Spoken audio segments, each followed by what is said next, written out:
Ever heard the term body recomposition and wondered what it really means, or if it is even possible? Over the next 12 weeks, I'm on a mission to transform my body through intense training, focused nutrition, and recovery, and I'm taking you on the journey with me. But first, let me tell you how it all started. Building muscle has always come naturally to me, but losing fat, that's been the biggest challenge in my fitness journey so far. One day, everything changed when I saw Francis Ngannou on TV. And in that moment, two thoughts crossed my mind. Am I low-key gay for Francis Ngannou? Could I ever achieve his level of body recomposition? I mean, why not? We're of similar genetics, we're both Africans, almost relatively the same height. If he could do it, so could I. So I scoured the internet for answers, listened to all kinds of podcasts, and I came up with a strategy.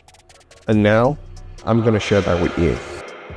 What's up guys, I'm Anthony, and today I'm going to be going through my 12-week strategy of how I'm going to achieve body recomposition. This is not your typical how-to before and after video.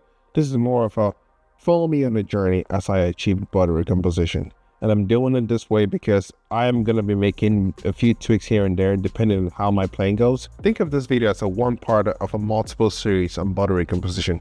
Probably 12, but I think I'm going to make more than that in the future. So right now I'm 6'5", 33 years old, and currently weigh about 270 pounds as of today. And my goal is to drop about 15 to 20 pounds of body fat and still retain as much muscle as possible to be around, let's say, 250 to 255 pounds at the end of the day. So over the coming weeks, I'm going to be focusing on three things: training, fitness, and recovery, ideally sleep. So let's dive into each of those points. So for the training, I'm sticking to a simple yet effective push-pull legs. I feel like that personally works for me. So you're probably wondering why push-pull legs. First of all, I'm a huge fan of push-pull legs. It's a much more simpler plan for me, which I feel like whenever I do like a full body workout, I see myself walking around the gym like I'm confused. So push-pull legs works for me. So if I'm doing push, I know, hey, for today, I'm hitting 3 muscle groups and that's it.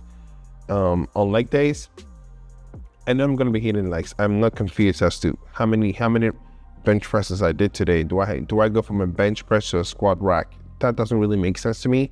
So that's what works for me. You can do whatever works for you. When I hit less muscles in each workout session, I tend to make enough time to do cardio at the end of my workout.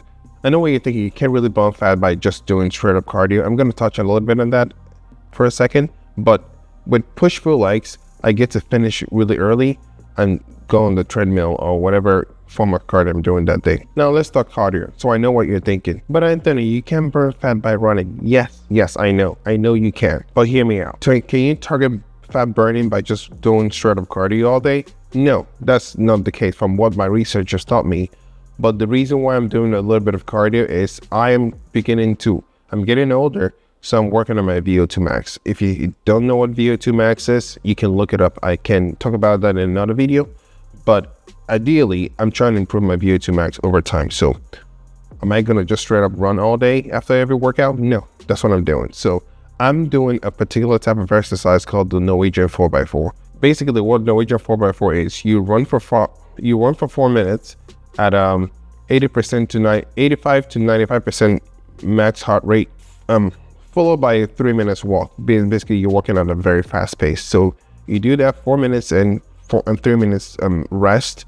Repeat that 4 times. That's why it's called the Norwegian 4x4. So based on the studies I've done my research on, I can put the links if you guys want me to on the description. It overall would help improve VO2 max.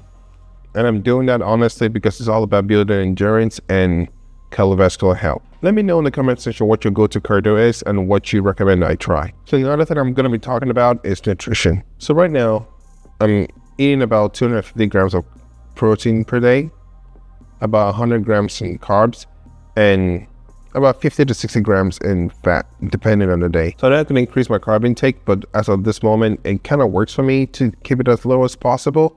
And I've realized that it's not really affecting my workout plan. So I can still lift heavy and go as heavy as I can. So it's not really affecting me now. So I'm at a point where I don't need to increase it. And I'll also be tracking my weight daily and then comparing the weekly averages to the next. This would ensure that I'm consistently losing weight, so that if my weight stays the same or goes a little bit high, then I can readjust something in my plan and either eat less calories, maybe think about the fact that maybe I didn't really sleep well that night, then I can readjust that accordingly. Now, lastly, I'm going to talk about recovery. and sleep, which is arguably going to be the hardest thing for me to achieve in this 12 weeks plan. And sleep is just as important as nutrition. And to be honest, I have a really terrible sleep schedule. And currently I'm averaging about 4 to 5 hours of sleep. I know what you're thinking. It's really bad. And that's the point of why I'm putting myself on a 12-week plan and seeing how this goes. Sleep is something that I really need to work on, but I'll dive into my struggles with sleep in another video. So for the next 12 weeks, my goal is to improve my sleep for at minimum 7 hours a night, because recovery is where the real magic happens. Muscle growth, fat loss, overall performance, this is where the bulk of the work comes from, apart from nutrition. So this will be a major focus for me. So let's see if I can turn this around. This 12 weeks is going to be a really huge undertaking for me, and I'm really excited and also nervous to bring you guys on a ride with me. So that's all for now. So don't forget to like this video and subscribe to the channel to keep up with my progress. I also want to hear your thoughts and tips in the comment section. So thank you for watching this, and talk to you guys soon. Bye bye. Peace.